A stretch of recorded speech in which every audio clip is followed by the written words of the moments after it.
महानगरपालिकेमध्ये अनेक घोटाळे हे आजपर्यंत उजागर झालेले आहेत, अनेक भ्रष्टाचार देखील झालेले आहेत। अशातच उल्हासनगर शहरातील अनेक जे सामाजिक कार्यकर्ते आहेत, जी संघटित ज्यांची संघटना आहे किंवा राजकीय पक्ष ज्यांचे पदाधिकारी आहेत, हे सातत्याने अनेक वेळा RTIच्या माध्यमातून माहिती घेतात आणि त्या माहितीचे माहितीचे अधिकार मिळाल्यानंतर अनेक जण असे आहेत की ज्यामध्ये ब्लॅकमेलिंग देखील करतात, परंतु सगळेच हे काय ब्लॅकमेलर नसतात। ज्यामध्ये माहितीचा अधिकार घेऊन अनेक लोक हे सामाजिक कार्य देखील करत आहेत। उल्हासनगर शहरातील असे अनेक घोटाळे हे बाहेर काढण्यासाठी उल्हासनगर शहरातील सामाजिक कार्यकर्ते हे अग्रेसर आहेत।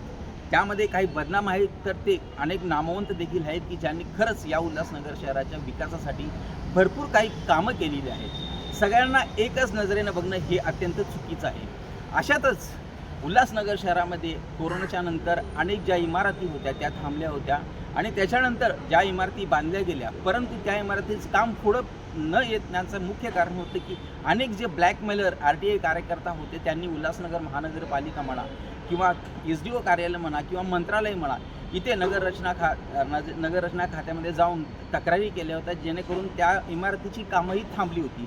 अशातच उल्हासनगर शहरातील जे नामवंत बिल्डर आहेत राजा घेमननी यांनी मागच्या 20 तारखेला एक ठाण्याला पोलीस आयुक्त आणि मंत्रालय एक लेटर दिलं होतं की ज्यामध्ये त्यांनी एक मेन्शन केलं होतं, एक सामाजिक कार्यकर्ता आणि एक राजकीय नेता यांच्या नावाने त्यांनी अर्ज केला होता की असे जे आहेत लोक ते माझ्या कामाविषयी आणि अनेक कामाविषयी हे तक्रार करत आहेत आणि 1 करोडची मागणी करत आहेत। या मागणीच्या नंतर उल्हासनगर शहरामध्ये अनेक मोठी खळबळ माजली की ते जे कार्यकर्ते आहेत त्यांनी आतापर्यंत अनेक आंदोलन केली, अनेक मोर्चे देखील केले आणि अनेक घोटाळे देखील बाहेर काढलेले आहेत। परंतु त्याच व्यक्तीवरती 1 करोड मागण्याचा जो अर्ज केला होता त्याच्यानंतर परवा तेच ज्यांचा अर्जामध्ये नाव होतं ते स्वप्नील पाटील यांना पोलिसाच्या मार्फत पाचारण करण्यात येतं आणि त्यांच्यावर आणि त्यांचे मित्र अर्थात राष्ट्र कल्याण पार्टीचे अध्यक्ष शैलेश तिवारी यांच्यावरती खंडणीचा गुन्हा दाखल होतो आणि या खंडणीचा गुन्हा दाखल केल्यानंतर पोलिसांसमोर आल्यानंतर त्या दोघांनाही आपली बाजू मांडली की जर आम्ही खरंच राजा घेमननी यांच्याकडून खंडणी मागितली असेल तर त्याचा पुरावा काय आहे। या अंतर्गत राजा घेमननी यांनी माध्यमांशी बोलताना सांगितले की कशा प्रकारे हा जो एक पूर्ण चित्र होतं ते कसं केलं गेलं आणि कशा प्रकारे त्यांना धमकावण्यात आलं, कशा प्रकारे त्यांना खंडणी मागितली, याबद्दल राजा घेमननी यांनी माध्यमांना सांगितलं। इसमें कैसा है कि मेरे 2 प्रोजेक्ट उल्लासनगर में आए बड़े वाले। एक समता नगर उल्लासनगर 4 में मैंने प्लान पास किया है और एक गायकवाड़पाड़ा में घेमननी कंपाउंड के सामने मेरा काम चालू है।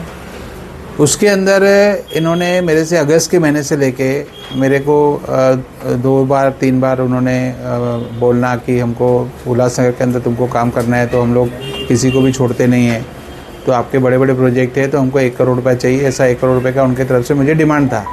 लेकिन मैंने उनको लाइटली लिया। लेकिन उसके बाद में जब मैंने देखा कि ये लोग राइटिंग में मेरे खिलाफ़ कंप्लेंट करे क्योंकि मैंने इनको कोई भाव नहीं दिया।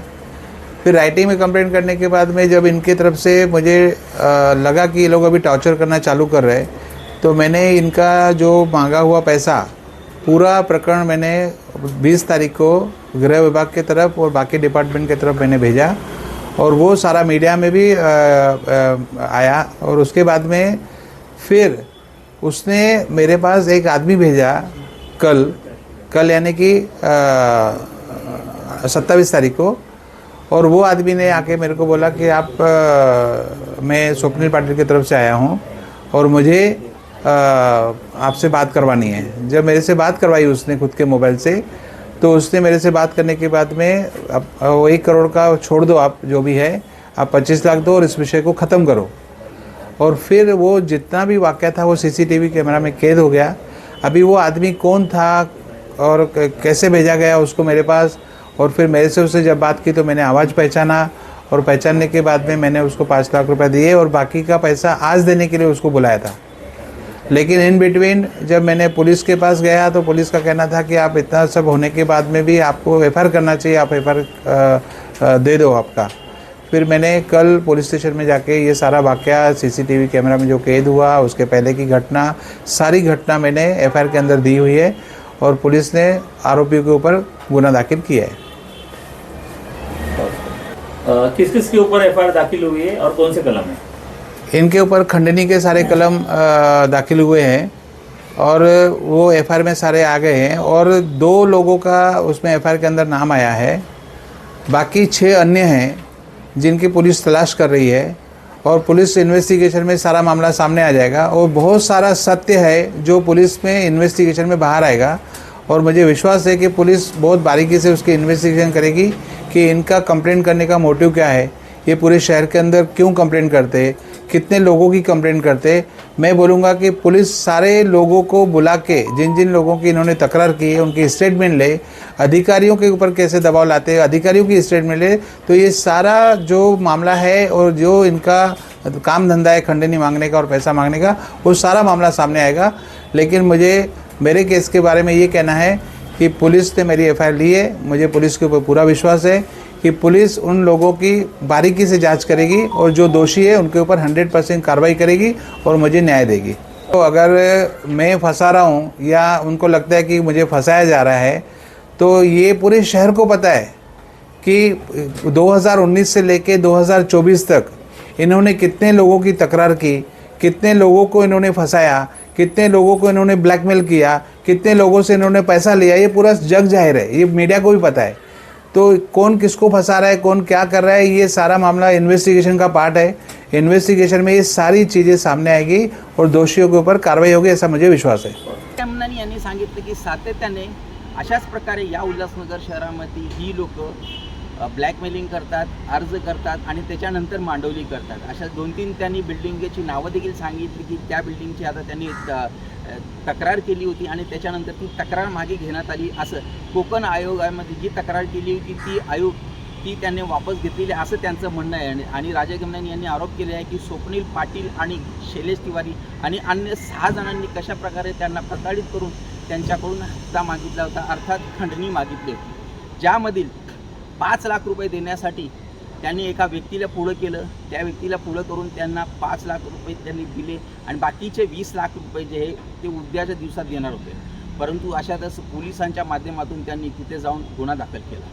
या सगळ्याच्या पार्श्वभूमीवर एकच असं त्यांच्या मते सांगण्यात येतं की या उल्हासनगर शहरामध्ये अनेक ब्लॅकमेलर्स आहेत की जे बिल्डरांना कामं करून देत नाहीत, परंतु त्यांना देखील हे ज्ञात असावं की या शहरामधील अनेक घोटाळे देखील होतात। तर सामाजिक कार्यकर्त्यांना पुढे येऊन अशा प्रकारे अर्ज करू नये का? मैंने किसी का उल्लेख नहीं किया है। मैंने एफआईआर के अंदर ऐसा बोला है कि इन्होंने सेटलमेंट कमिश्नर के पास, विभागीय आयुक्त के पास इन्होंने सीढ़ियों के बारे में, जो अल्टरनेट सीढ़ियाँ थी उसके बारे में इन्होंने तकरार की थी और इनकी चौकसी लगाई थी और पूरे शहर का वातावरण इन्होंने ख़राब किया था। 2 साल तक उसका स्टे चल रहा था। उसके बाद में उन्होंने अपने आदेश में, सेटलमेंट कमिश्नर ने अपने आदेश में लिखा है कि कंप्लेनर ने कंप्लेंट पीछे ली है और उन्होंने बोला है कि ये बोनाफाइड डॉक्यूमेंट्स है, बोनाफाइड सीडीज़ है, मुझे इनके बारे में कोई तकरार नहीं है, ये ऐसा सेटलमेंट कमिश्नर के ऑर्डर में आया है। तो इसको तकरार पीछे लेने का कारण क्या था और इन्होंने तकरार क्यों की थी और 2 साल तक शहरवासियों के अंदर भ्रम की स्थिति क्यों पैदा की थी, और ये सारा मामला सिर्फ पैसा वसूल करने के लिए था, ना कि उनको फॉलो करके उनके पीछे कंप्लेंट करने का था। तो ये सारा मैंने एफआईआर में भी दिया है, वो वाक़या भी मैंने एफआईआर के अंदर दिया है, क्योंकि ये वाक़या उन्होंने मुझे बताया कि आपको मालूम है कि हमने झलक की कंप्लेंट की, वो हिल्टन की कंप्लेंट की, कालानी सोसाइटी की कंप्लेंट की, सीढ़ियों का मामला हमने उठाया और आपको मालूम है कि हमने उनके ऊपर क्या क्या तकलीफ़ें पैदा करवाई, क्या क्या तकरारें की। अगर आपको इन सब चीज़ों से बाहर निकलना है तो हमें पैसा आपको देना पड़ेगा। ये सारा वाक़या मैंने एफआईआर में दिया हुआ है और उसकी भी इन्वेस्टिगेशन पुलिस करेगी। गुन्हा दाखल झाल्यानंतर स्वप्नील पाटील यांना ज्यावेळेस पोलीस स्टेशन अर्थात हिलँड पोलीस ठाण्याअंतर्गत त्यांच्यावर गुन्हा दाखल करण्यात आला होता, तिथे त्यांना आणल्यानंतर शैलेश तिवारी हे देखील तिथे दाखल झाले आणि त्यांनी वरिष्ठांशी बोलणी केली। त्यांनी त्यामध्ये सांगितले जर खरंच आम्ही ते 5 लाख रुपये आमच्या व्यक्तीने घेतले असेल किंवा आमचा कुठल्याही प्रकारे संबंध असेल तर तुम्ही आमच्यावरती गुन्हा दाखल करू शकता आणि तपास करू शकता, अथवा तपास करा किंवा आमच्यावरती गुन्हा दाखल करा। जर आम्ही चुकीचं असेल तर आम्हाला भर चौकामध्ये फाशी द्यावी, असे देखील त्यांना सांगण्यात आले होते। शैलेश तिवारी याबद्दल अशी प्रतिक्रिया देताना सांगितली की कशा प्रकारे राजा गेमनाने हे सातत्याने अनेक TDR घोटाळ्यामध्ये त्यांचं नाव आहे. उल्हासनगर शहरामध्ये जे काय अनेकदा जे भवन निर्मात्यामध्ये जे घोटाळे होतात त्यामध्ये देखील त्यांचा हात होता असं त्यांनी स्पष्टपणे सांगितलेलं आहे. ॲक्च्युली काल रात्री 1:30 वाजेच्या सुमारास एक खंडणीचा गुन्हा दाखल झालेला आहे. त्याच्यामध्ये माझ्या नावाचा आणि श्री शैलेश तिवारीजी यांच्या नावाचा उल्लेख आहे. आम्ही अगोदरपासूनच 2023 सालापासून पोलीस प्रशासनाला विविध विभागांना वारंवार तक्रार करतो आहे की आमच्यावरती खोटा गुन्हा दाखल होऊ शकतो, आमच्या जीवाला धोका पोहोचू शकतो आणि त्या संदर्भामध्ये दखल घेणं खूप आवश्यक होतं. पण पोलिसांनी तसं न घेता आता हा एक खोडसाळ पद्धतीने एक गुन्हा दाखल झाला आहे, ज्याच्यामध्ये नमूद आहे की काल 3 वाजता शहरातील बांधकाम व्यावसायिक श्री राजेश गेमनानी यांच्याकडे कोणीतरी 5 लाख रुपये घेऊन गेलं आणि ज्यामध्ये त्यांनी माझ्याशी फोनवरती बोलणं करून दिलेलं आहे आणि शिवाय 25 लाखाची मागणी होती, ज्याच्यामधले 20 लाख रुपये आज घ्यायला तो जाणार होता. परंतु ज्या ठिकाणी पोलीस प्रशासनाला आणि राजेश गेमनानीला आरोपींना रेड हँड पकडून देण्याकरिता मुभा होती आणि ते पकडून देता आलं असतं, पण असं न करता एक खोटा गुन्हा दाखल केला गेला की ज्याच्यामध्ये अद्यापपर्यंत अज्ञात इसम देखील मिळालेला नाही आहे, कोणत्याही प्रकारचं कोणती रेकॉर्डिंग मिळालेली नाही आहे, आम्ही पैसे मागतोय हे कुठे संबंध आलेला नाही आहे. आणि असं असताना देखील पोलिसांनी आज आम्हाला ताब्यात घेतलं होतं, परंतु पोलिसांनी नोटीस देऊन आमची सुटका केलेली आहे. आणि ज्यावेळी ह्या सगळ्या विषयांमध्ये जो TDR घोटाळा असेल, ललित खोब्रागडेंच्या बाबतीमध्ये अनियमिततेचा प्रकार असेल, याच्या सगळ्यांची उच्चस्तरीय चौकशी चालू आहे आणि या चौकशीमध्ये ज्यावेळी पोलीस प्रशासनाला गरज पडेल त्यावेळी आम्ही त्यांना सहकार्य करणार आहे.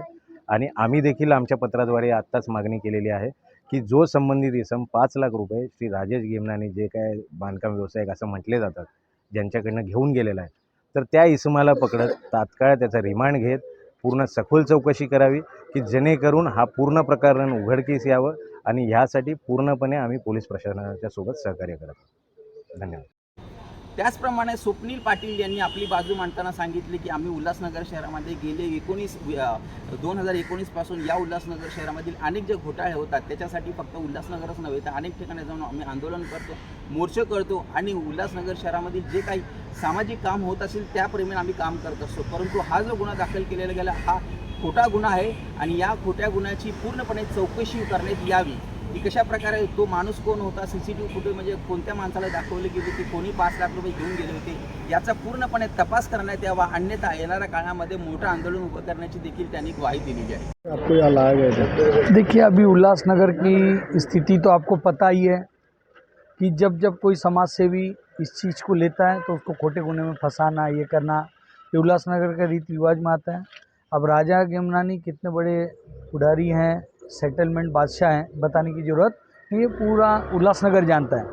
आज इन्होंने सारे बिल्डर को ये करके एक अच्छी खासी रकम ली और पुलिस के कुछ अधिकारियों को इन्वॉल्व करके ये केस दाखिल करने को ले रहे थे.